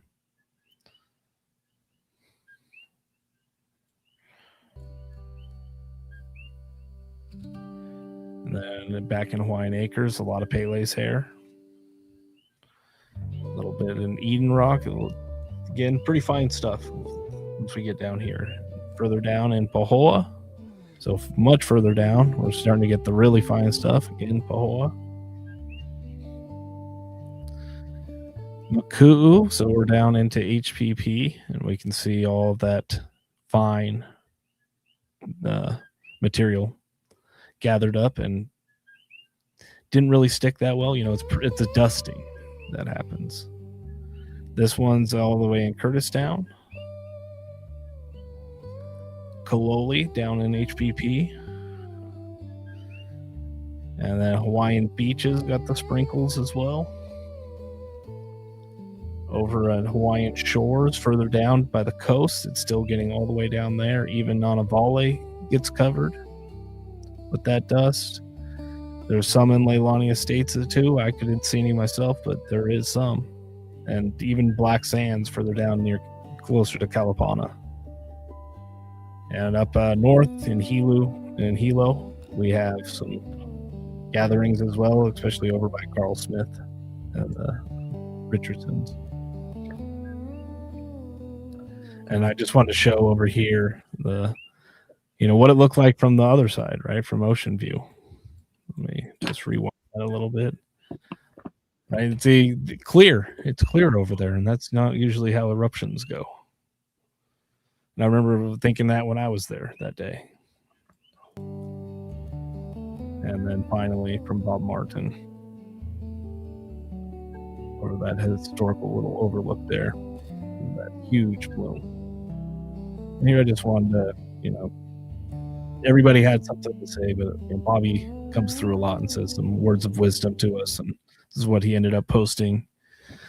Folks get all excited and want to see the eruptions. Traffic goes crazy. People get crazy. All seem to forget, don't know, or are self-centered, clueless that all residents of the volcano area for 10 miles towards Hilo and 25 miles towards Pahala are on catchment. Residents got a deal. with Cinderfall, with Pele's hair, with traffic. I'm sorry, Carrie. So be kind, be attentive. Halemaʻumaʻu is not a Disneyland attraction. It is, however, the current birthplace of our Aina. Land is being born. Be respectful and be aware of the hazards. Pohaha? Pohaha? Tephra in Hawaiian, is that what Bobby has there? Oh, you're muted. Oh, the Lua'i Pele. Is that what you're reading? Well, he has down in the almost the last paragraph. Poaha. Oh, Tephra. Pohaha. Yeah. Yeah. It's almost his name for Tephra. It's the best I can read. Yeah. Bobby is the expert on Hawaiian language terminology for all these phenomena. So, right. That's what he's calling it. That might be. That's probably what it's called. That's what it's called. Yeah. Yeah. And the tiny shards of glass. Don't breathe it. Stay away from it. If you can't visit with proper respect and reverence, perhaps stay home and watch YouTube. I mean, Bobby just, he knows what's happening. And I figured this was as good as place as any to end this little segment on. So yeah, that awesome. Was Hawaii Tracker stuff. We put this all from the Hawaii Tracker group on Facebook. If you're not a part of that, that's where a lot of the action goes down when an episode happens. We have a bunch of really talented photographers, videographers, everybody in between that is out there to document and share their information, so we can end up crowdsourcing things about the extent of fallout relatively quickly, because we get a ton of photos and videos sent to us from around the island whenever something like that happens. So we appreciate everybody that did submit photos. If we used your stuff, I didn't shout you out. We appreciate your contributions. All that stuff is great, and we really appreciate it. Awesome. Yeah, really appreciate our community and all the crowdsourcing of information. It's all great stuff. What they didn't mention is that one of the things that we also do at HVERI is collect that and pass it to civil defense. So we use social media to collect information and then help inform them of what conditions are. That's part one. Them having a plan of what to do and deciding what to do, that's part two. That's a whole other issue that's not us. So I've been hearing a lot of discussion about that part of it as well. This is a very rare event, right? And when you read a paper for how much you prepare for removing Tephra, this amount isn't maybe as worth it to do a whole lot of planning for if it's this rare. I want to, yeah, let's compare real quick. I got one last thing let me make sure I got this queued up right. Yeah, so let's compare, what did 2018, that eruption look like? Because we had an event right on top of people, right on top of houses. It wasn't a mile away. It was right there. So let's just take a look at what 2018 Tephra looked like. It's night and day, right? We are talking about Tephra coverage in inches here. Yeah, that's a roof. That's not the ground. That's the roof. That's me on a ladder looking at this roof, just being like, oh boy, look at how much it's covered. Yeah. So yeah, I just wanted to show that real quick for a quick contrast, because it's like, oh man, like the Tephra's bad. Yeah, it's bad, but it can get worse. We have seen what worse looks like. Right. This is what that hill behind the vents growing on the rim of the crater looks like, right? And if anyone had a house near there, that's what your house would look like then. That's the distance from the fountain to this house in Leilani Estates, more than likely, right? So yes, that's why the summit's such a good place for an eruption, because people aren't really living there so much, but she's still shut out and visited many of us here this past weekend. Yep. It's awesome. All right. Thanks for compiling all that, Dane. Yeah. Maybe now we'll keep going and try to wrap up our monitoring signals. Let's do it. And I'm going to do the earthquakes first. And just to bring us back to where we were last week, we had this information statement last Thursday during our broadcast, where the USGS was just noting the possibilities of what could happen given the increase of earthquakes underneath the summit that had not been seen before. Eruption continues, which is what ended up happening this time, but this caveat now applies for every single episode moving forward. New vents can form in a summit upper southwest rift, or very last east rift zone intrusion or eruption, with this being the least likely scenario, right? Where we would expect increased rates of earthquakes migrating from the summit towards the rift zone first. We haven't seen any of that, but it is on the menu eventually there, right? So that was the context of the day before, 2 days before that episode began. So let's see here. Let's run it. So since then, the earthquakes have died down quite a bit. So here is Kīlauea. These are colored by depth. So red is shallower. So only a few under Kīlauea summit. South flank events continue, and you see a lot of these blue vents for the deep Pahala zone ongoing there too. Mauna Loa still has a few events, but they're sparser than they've been in the last few weeks, with the biggest event being this 3.3 that occurred earlier today on that southwest flank there. So that's the layout of earthquakes today. It's really gone down from last week, and not a whole lot of noteworthy events. We see a lot of deep background events from the settling around the island, but nothing really worth highlighting today for us. Looking at the list of all earthquakes plotted by time now, the most recent ones in red, you can see there are recent events here in Pahala, 182018, all through there, all deep down in that deep population. But the largest one we've had was actually a 4.2 that occurred deep in Pahala 3 days ago.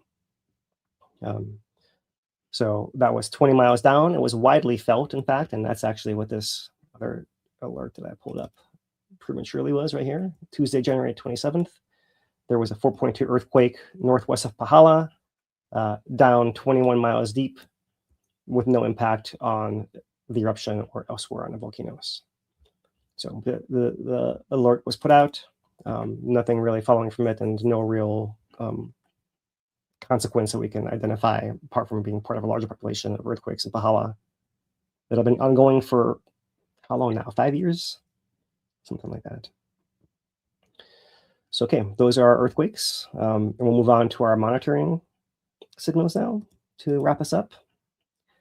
And we'll start off by going through some of the text updates here. And just to recap, that same information statements where we started last week. Friday morning, they note that there have been the first overflows from the north vent on the evening of the 22nd, with many other overflows continuing, earthquakes still happening, summit tilt deflating, along with a small earthquakes from the summit. This is last week, Thursday to Friday, right? So earthquakes were still occurring at that point in time. Let's move forward to Saturday. Saturday morning, 7:35, they note precursory overflows began at 3:52 a.m. from the north vent and have been continuing still. At that point in time, they were documenting all the overflows, all the spattering, flames at the vents, fountain size, overflows, overflow lengths and durations, while at the same time, the seismicity seemed to be dying down. The next update after 7:35 comes at 11:11 with the USGS announcing episode 41 beginning at 11:10 a.m. right there. That's really all you get right there. There also was a notice for aviation issued at the same time, as is the custom, color code orange, right? And given what we now know about how much Tephra was in the air and how high it was blowing, we can see good reason why the USGS is putting out these VONAs, aviation notices, every time as well. So that was our onset. We have several status updates throughout the day. The first at 12:18 p.m. Well, this is really the third update of the day, right? We had the 7:30, we had an 11:11. Here's our 12:18.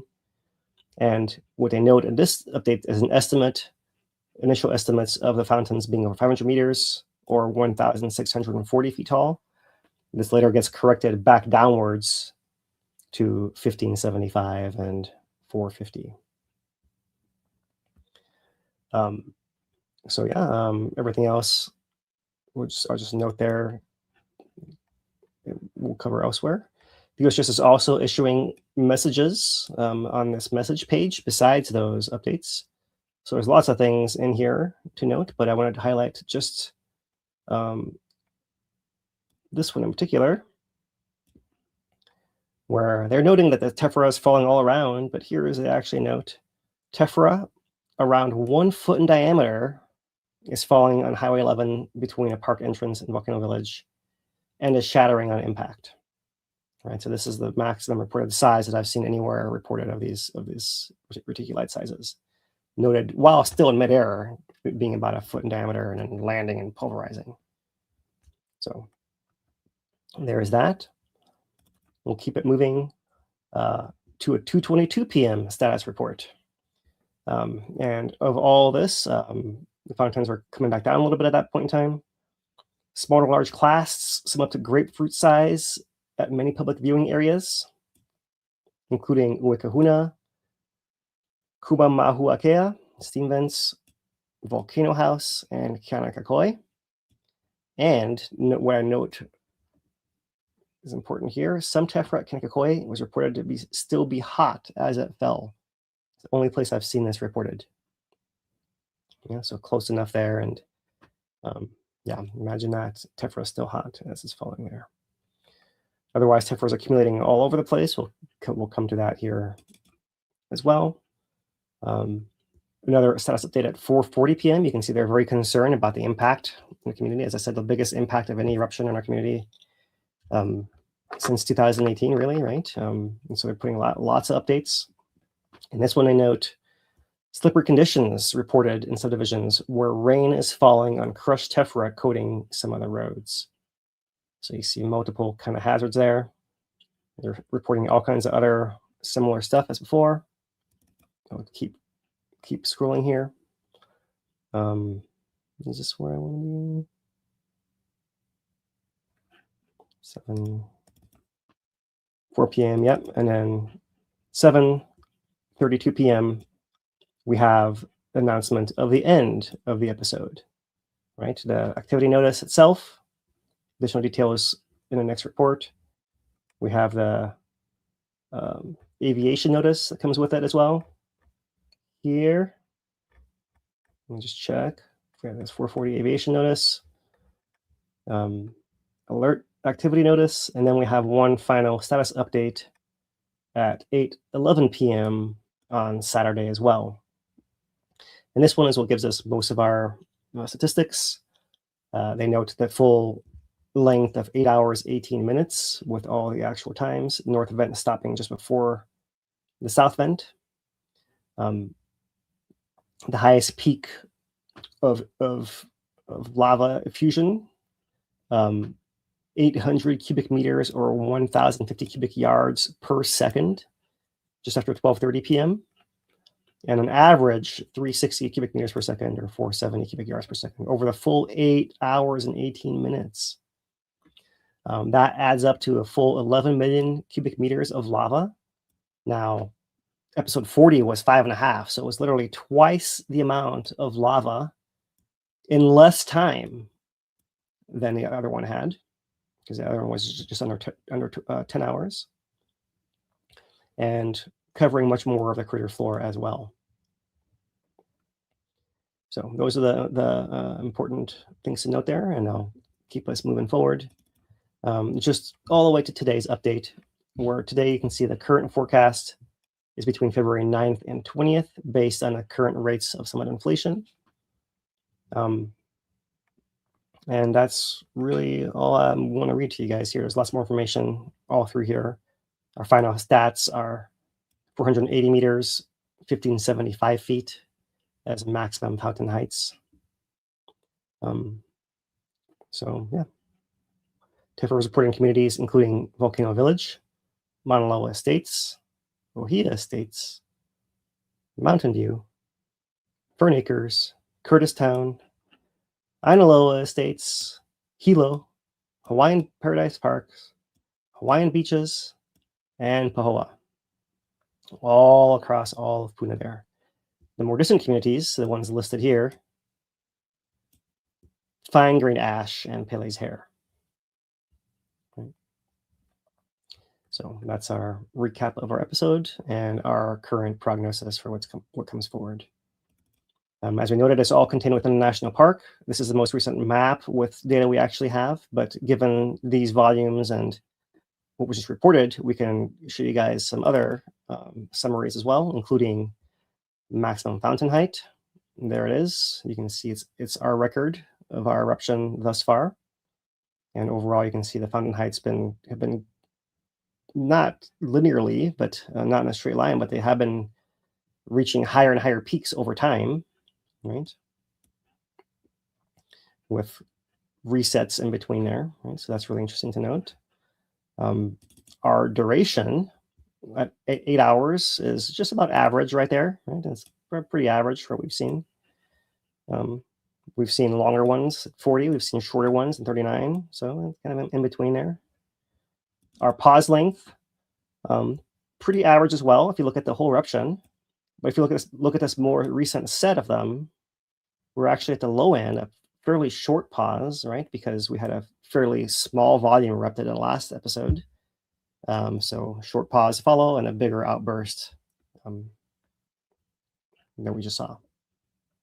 And as a result, the episode volume here being quite high at 11 right there, right? So I think I read in some news report that Dr. Ken Han, scientist in charge of USGS, said this might have been tied for the second. So if so, maybe there's some data movement or some error bars or something in here that make this tied for second, but otherwise I see it as maybe the third highest output of volume that we've seen thus far. And that means that the discharge rates here are not the highest we've seen, but in this group of the highest ones that we've seen here. It's in the top 5. Whereas episode 40, the last one we had, was abnormally low in comparison, right? So remember episode 40, we had only north vent erupt, no south vent action. In 41, we had both. Maybe that's all it takes for having twice the output in the same amount of time. So those are our graphs. Let's come to the USGS graphs to just note their data before we wrap it up here. It looks like the laser rangefinder measuring elevation is not pointing at a place that lava covered again. So it's showing not much change there, really, right? Or maybe there is a little change, but we can't see because the scale is blown out from the noise in the graph here, one way or the other. Here's our ground tilt. The summit's showing a different pattern than the rift zone, which is green here, which is just showing flat or slightly down. Whereas at the summit, we're seeing the gradual buildup ahead of episode 41, the deflation for 41, and then the recovery that's happened ever since. Earthquake counts are pretty steady this past week, really. You have to ignore these shoulder values because they're only measuring parts of half a day each, right? So they're not going to have the same total. But these middle 6 here, you can compare. There's pretty normal in there. And you can see nothing really stands out in the depth versus time plot of our earthquakes here. It's just kind of steadily going at the same depth for a while with nothing really noteworthy to show here. This is how they plot for the last week. Over the last week, we had a little bit of a couple of days before the episode and the days since. So you have a few earthquakes preceding 41, but then not a whole lot since, added to all the South Flank events and Deep Hala events that we're used to seeing by now. Okay, for the last month of time, our laser rangefinder still has the same issue here. Our rift zone tilt shows a little bit more complexity. Remember, we have had a lot of weather come through, which this might be some of those weather signals coming through. in the green, but nothing of a scale. And since then, it's been pretty flat. Nothing of a scale we see at the summit, and nothing corresponding to the patterns at the summit. So there we see the recovery, and these little dips we mentioned in last week's update being the little earthquake swarms causing extra deflation and prolonged buildup to 41 that we saw in the days ahead. The Sand Hill Station, similar pattern, but slightly varying there. And here's our earthquake counts for the month, which is really our most useful graph. Earthquakes per day. Here is the earthquakes ahead of the 24th, right? It really was the 22nd when the first overflows began. Really from then, the earthquake levels were down quite a bit. And depth versus time, you can see that that block up there corresponds to this heavier plot of circles right through here. And earthquakes are still ongoing, but they have reduced in their rate there. So there's 3 months of summit tilt, similar patterns. There's 13 months of summit tilt and similar patterns as well. Yeah, and one thing you might note is twice as far of a drop in tilt, right? Maybe because we put out twice as much lava. And so this one, short drop, short recovery, long drop. Right, we've seen this before, short drop, short recovery, long drop, long recovery. It's a little bit further out for the next episode as well. Okay, so here's earthquakes per week. So this shows the last couple of weeks of extra earthquakes, but we're back to our normal here. Our GPS is still accordioning, like stretching out before a pulse of episodic lava effusion, and then jumping down instantaneously during the episode, and then it'll come back up again and keep doing that as well. And you can see this stretching further and further apart every time. So it's kind of like wiggling a tooth or something. We're moving the volcano and making more space. And maybe that's part of how the magma can find new areas and cause earthquakes and try to build pressure and extra room underground there. Puʻuʻōʻō, we know is GPS is out, but the tilt is reassuringly flat for us here. So those are our signals from USGS, and a couple final things are from the Mountains Project satellite data here. One being this INSAR image showing deflation across the episode. This is taken between the 23rd and 29th, so it catches our main deflation pulse. And what this tells us is the center of magma storage is still right over here. Right there, everything is centered right there. Very similarly, nothing changed since the earthquake swarm. That's what this is telling us. Also, it's showing areas of fallout of Tephra, which in this case are actually fairly contained near the crater wall because we know a lot of it went off in that direction there. Last image here from the satellite, they caught a infrared. This seems to be after the fountains had shut off. We see the cloud is actually up and to the southwest here, but you actually can see a little bit of that lava flow that wrapped around the crater there at the very end of the eruption here. So those are all the monitoring signals to catch up on, and that brings us to the end of the update today, unless you want to add something, Dane, here. I don't think so. We're coming up on 2 hours at this point. We think we got through basically everything. Yep, and yeah. Thank you, Kerry and Dano, for sticking with us. Are there any questions to mention? Or there's one from a while ago. Is there an approximate degree of slope from the vents down to the crater floor? Oh, that's a great question. I don't know what the slope would be. We do have some elevation points, so we maybe could calculate it, but I can't do that instantly on air for you guys. No. Maybe next week. Yep.